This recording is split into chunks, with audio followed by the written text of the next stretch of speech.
friends and family, this is Megan Boat, aka 저는 미국 사람 입니다. And it's time for another mukbang. You guys really like these, and I enjoy doing them because I cook every day, like I said before. So you're probably like, why are you over here right now? Well, I'm over here because I'm just making kimbap today, and everything is already prepared. We're just gonna roll it up, so there's like nothing much for us to do. Yeah, so I have my rice prepared. I'm using a mixture of brown rice, barley, and millet. Okay, in Korean, that is, brown rice is hammi, barley is bori, and millet is chajo, something like that. Anyway, so I'm using a mixture of those three. So all you have to do for your rice, whatever rice you want to do, you use it, as long as it's like a Asian rice that's a little bit sticky-ish. And I just put a little bit of salt and a little bit of sesame oil, and yeah, and I set it aside so it can cool down a little bit. And so, I don't know, I've got several ingredients here. I bought a carrot, and then I saw this at the store. In Korea, they have these in a lot of places, where it's vegetables that are already cut up lengthwise for kimbap. It's like the ultimate laziness. I actually have a carrot in the fridge, but I saw this at the store, and I was like, yeah, so let me do that. So if you're going to be cutting your own carrot, just slice it thinly, and you want to saute it a little bit and put a little bit of salt and a little bit of sesame oil on it, just to give it a little bit of flavor. So carrot, 당근, and I have burdock roots, also known as uang. This is where the hole is, so I'm going to hold it upside down for you. So it's uang, burdock roots, uang.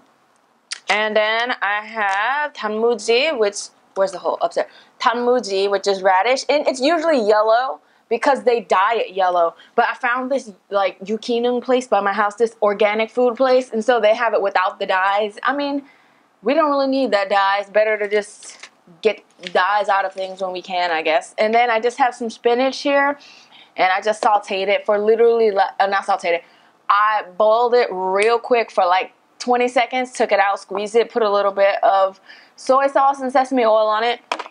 Done. And I've got this vegan meat in a can, so I'm gonna put this like meat there from Veggie Food Korea. It's the same soy spam that I used in my kimchi 볶음면 video. There it is. So I'm gonna cut that up and put that in there. So since all these three things are cut up already, we don't gotta do much. All we're going to do is cut up the spam now. Oh, the most important ingredient, of course, kim. Of course you need kim. And make sure you have Gimbap kim, because this kimbap, this seaweed, and this seaweed, like the crispy kind, are totally different. You need like the tough kind for kimbap. I'm going to go get a knife. I'll be right back. So, I apologize for like the brightness in the background. I don't know if there's like a lens flare or not, but it's because I'm doing it at a later time of day. And the sun is just shined all upon in here, and I need it for lighting. So, yeah, so for the spam, I'm just going to cut it into long, thin pieces. Make them like the same size. I'm going to make them relatively thin, I only think. Okay, and I'm going to take a sheet of kim, like so. I'm going to take some rice, like so. Oh, I need a little bit of water. Oh my god. So just thinly put it on. You don't want it to be like too thick. Just very thinly spread it around. Anyway, so put everything you want in the middle. I guess the first one I'll use this spam. Just line it up there. A few pieces of carrot. I'm gonna take a oolong. Oolong is really good. It's like it's a very unique flavor. Ooh, I like the way they did this oolong. A little bit sweet. And let's take the radish. Put down there. Where's the spinach? Oh. And let's put some spinach. You're just literally just gonna take it, fold it over itself.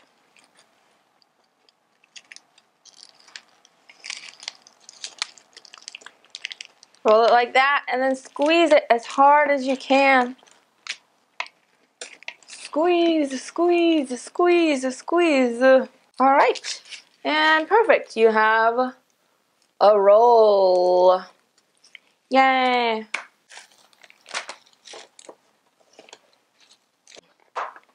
I don't know, it doesn't say what it is. It just says protein, vegetable protein. Ooh, it smells kind of good. It's like, oh, it's chicken breast. Mmm. That's pretty good. This will be really good inside. This is pretty good. Now, when you go to the Kimbap Jungkook, which are the places that make kimbap and sell them around Korea, they often use their hands to spread the rice. So let me try that and see if I like that. Wow, this is much better. Get a glove and spread it with your hands. Some tanmuji. Okay, I need another one. Oh, that one's a perfect size. Take that back. Just sprinkle it on. A little bit more. Perfect. All right. We've got, oh, I didn't pull it tight enough, this one. I feel it. Make sure you pull it really tight. I feel this one's really, really loose. Everything's gonna fall out. See how it's loose? It's not like as firm. Like this is like thick and firm, and this one's like limp. Okay. All right, get your mind out of the gutter. Easy. All right. Sorry. Let's roll it up. Okay. Now that is perfecto. All right. But before we do that, I'm going to put a little bit of sesame oil. Oh no, that was, oh God. Can you put it back? Oh, that worked. Perfect. Just a little bit over each one. Perfect. And if you want to, you can sprinkle some sesame seeds on it, but the sesame seeds are over there and I am not getting up to get it because I already got up like 3 times. All right, my knife is not very sharp at all. We'll see how this works. Horribly. I need a new knife. I'm in dire need of a new knife, actually. Okay, so the sunlight is gone, so oh my God, I've been like going through a fiasco. But anyway, here's the finished product. I just cut some of them, not all of them, and kimbap goes really good with raboki. Yum yum. But I didn't have any rice cake, so I just made the raboki. Actually, a lot of time I made a video about it already, so if you want to know how to make raboki, then just check out my previous video. I'll link it below. But a couple of times I haven't even put noodles in it. I've just literally made the sauce, because when I tell you that kimbap is good on its own, but it's even better when you go to a kimbap place in Korea and you get tteokbokki too. So you just dip the kimbap in the spicy tteokbokki sauce. I just got my lips tattooed, so I'm not supposed to have spicy food, but it's been 4 days. That'll be alright, right? Oh my God, let me try not to get on my lip.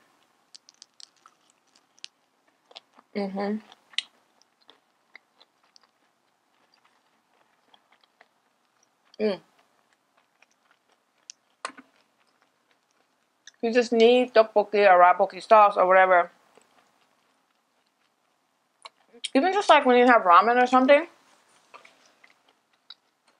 dipping it in there, or even just get red pepper paste and dip it in there. It's so good.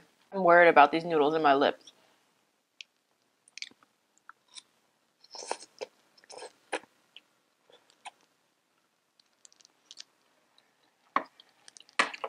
That was a struggle. I did get my lips tattooed. It's so awesome. And I got my eyebrows tattooed too. And it lasts for only 2 years. But I did film it and stuff like that, so I'm going to make a video about it. But it's literally amazing. Except the healing process on the lips is quite annoying. Today was the first day it's actually healed, which is why I'm filming now. But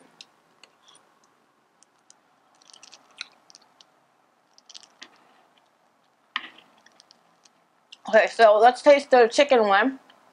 I didn't taste that one yet. The chicken one. Let me taste that one without the sauce first.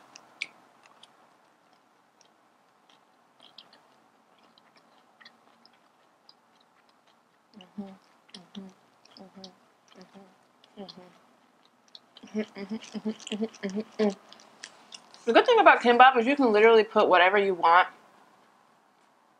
in it. I used to be a reporter for Arirang TV, and I had to do this report on what's the difference between sushi and kimbap. Kimbap, or in Korean, sushi is called chobap. Chobap. So I had to go around Korea and talk to these chefs and figure out the difference between sushi and kimbap. And like if you tasted it, you would know the difference, because kimbap has more like savory flavors, like stuff you would eat with meat, because kimbap usually has like egg and ham and, you know, like crab and, you know, carrots and vegetables and stuff. And there's no vinegar in it, which I think the chef told me that sushi, in the rice, they put a little bit of vinegar or rice wine or something in it. And so that's the major difference. And usually there's no like fish kimbap. It's always just the artificial crab in there. Kimbap is usually, it'll be like bulgogi kimbap or something like that, which is like a grilled meat kimbap or something. Vegetable kimbaps, like a lot of stuff like that. Tofu kimbap is really good. There's this place I love going to. It's in Hapjeong Station. I think I filmed it in a vlog whenever I passed by. I just get a couple of those tofu ones, man. It's so good. And they have this one called Tengcho Mari. Tengcho is like, I guess just peppers that are like pickled. Spicy pickled peppers. Isn't that a tongue twister? Peter Piper picked a peck of spicy pickled peppers. Anyway, I never had them spicy pickled peppers until I came to Korea. And that one is really good. It's so good. And uong mari, which is just like burdock root, and they put like gainib in it, which is like perilla. Oh my god, it's so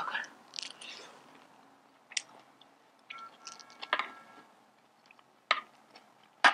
So more so, the ham one is good. I feel like it's missing something. So I would have totally put the soy ham and the soy chicken in one. It would be better. And it's just about like experimenting. You just experiment and see like what you're gonna add, what you would like, what you don't like. Kimbap is, that's the one thing I love about Korean cooking. I say it all the time. It's a lot of stuff is totally up to you. Whatever you want to put in, that's what you put in. I have had a rough week.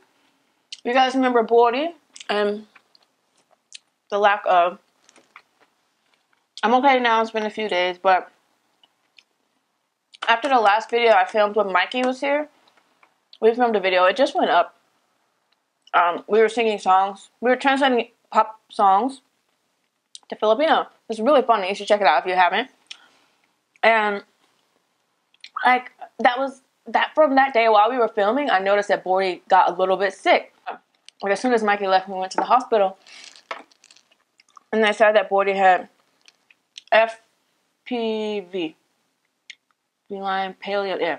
FPV, which has a mortality rate in kittens of 98%. 98%. So he was in the hospital for like 4 or 5 days, and then he passed away. So you won't be seeing him anymore. Yes. So that happened. And then I got a sinus infection.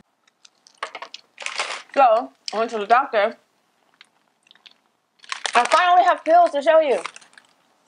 I've been telling you forever that in Korea, when you go to a doctor, they don't give you a box of drug. Or if you're in America, we get a box. It has the name of the drug. You get a thing you pull out. It's like a long list of all the side effects, everything about the drug. But in Korea, they don't do that. Packets of who knows what. And it just says like, you know, 아침, 점심, 저녁. So, you know, you take this in the morning with breakfast, with lunch, and around dinner time. And I don't even take them all, honestly. Once I start feeling better, I just stop taking them because I don't know what this is. So I've got some left. So these are the magic packets that you receive in Korea with medicine. These are the magic packets. Here's a tip. Whenever you go to Korea, if you have some type of cold or your nose is really stuffy, don't just go to the general doctor. Go to the eyes, nose, throat doctor. In Korea, it's called Ibin Hugwa. Ibin Hugwa.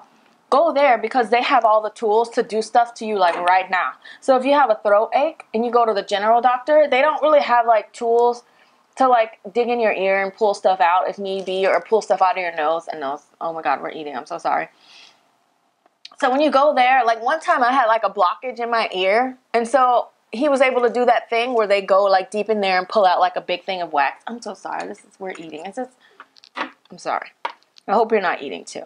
Well, I hope you are since we're eating together, but I'm sorry I'll stop now.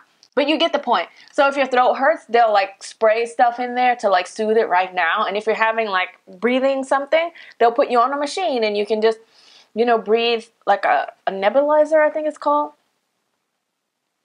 And they'll spray stuff like in your nose so it immediately like unclogs or stops watering or whatever.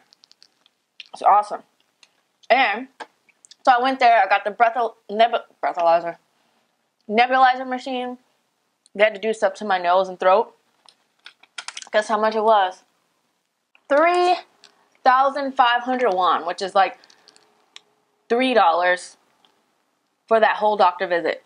And then all the who knows what medicine pills, 4,300 won. So like 3-something bucks, almost $4. That is the beauty about it. It is so cheap. Certain things in Korea are really cheap. Today I was trying something different with my hair. I have this curling iron that like spins around by itself when you push a button. And so I try to like spiral curl it instead of flat ironing. I don't know. I think I like it. I'll probably start doing that from now. Oh, wow, I'm eating the noodles a lot more than kimbap. I like kimbap, but it's just not my favorite Korean thing. I like spicy sauces like this. That's probably why when I eat kimbap, I always have to get it with tteokbokki or something spicy like ramen and dip it in there. And I do wind up eating all the tteokbokki or ramen and less of the kimbap. I don't know. It's just how I am.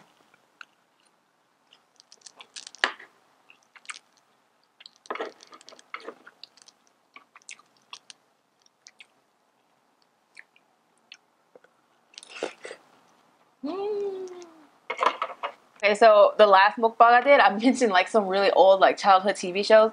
And one of you guys brought up The Proud Family. It was my junk. I watched it every day. And I remember that theme song like the back of my hand. Oh. Randomly, the video that I made with Mikey about singing songs in Filipino, I mentioned like going to the club and that thing and how I haven't been in a long time. And one of the reasons why is just because I feel like there's no fire marshal presence. You know how in America, right, where like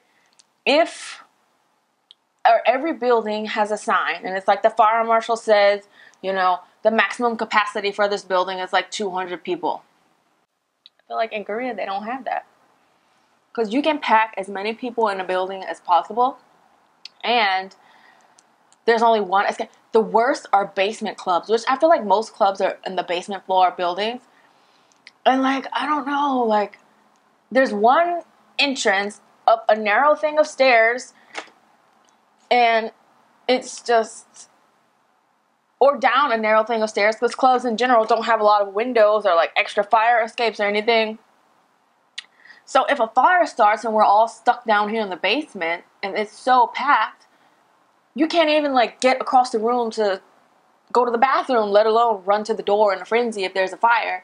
So I'm always worried that we're going to die, which is why sometimes I stay away from clubs that are too packed because I'm not trying to die. I ain't trying to die. But I've never been to a club in America. Is it the same way? Is it just like super duper packed? No. What you think is packed totally changes once you come to Korea. What I would have thought was packed in America probably is nowhere near packed from Korea. Especially when you get used to being packed on the subways. Like, being packed is like, really, if I can't even lift up my arm to look at my phone screen. That is when we're packed. If people are just like on me on all sides, but I can still lift up my hand to look at my phone, we're not that packed. If you have been to clubs in America and in Korea, how are they different? Like, I'm really curious because I've never been to a club in America. I just wonder, like, the atmosphere, like, how it would be different. Okay, next time I go to America, I'm going to the club. I'm going to tell you subscribers what club I'm at so we could all go and meet up. Subscriber party in my club. But the reason why I didn't go to club in America is because I used to be a goody-goody. Like, oh, being in the club is bad. Like, I don't go there and get drunk or anything like that. But I don't know. I used to be like one of those goody-goodies. It's like, oh, you go to the club, you whore. Like, that, a person that thought like that. And so I never would just, like, have fun and let loose. So, now, I don't care. I just go and have fun. I mean, it is just really fun, like, dancing and stuff. Being with your friends. I made this sauce extra sweet. Because usually they use rice syrup called oligoldang in a lot of recipes to sweeten it up. But I found the traditional version of oligoldang and I love it. It has like almost a honey type flavor. And because it's the traditional way that they make it, it retains a lot of the, I guess, the nutrients and stuff, and it's very brown and thick instead of like super processed and clear white like the other rice syrups. And I love the flavor of it. So I put like a lot in here. So it's a little sweeter than usual. This is my first time cooking with that one too. I think that's why I'm just like, ooh, sweet. It's 5 o'clock and this is the first meal I'm having all day. I only had a few sweet potatoes earlier because I was busy. Anyway, I'm gonna have one more. And I am done. I've been talking about the most random stuff. The sunlight is gone, so these lights are gonna make me look like a ghost real soon. If they haven't already. Okay, anyway, I have been talking way too long about way too many random things. So anyway, if you like this video and like to see more videos, please subscribe to my YouTube page, which is down below. Don't forget to follow me on Instagram, Twitter, Snapchat, like me on Facebook, and I will see ya.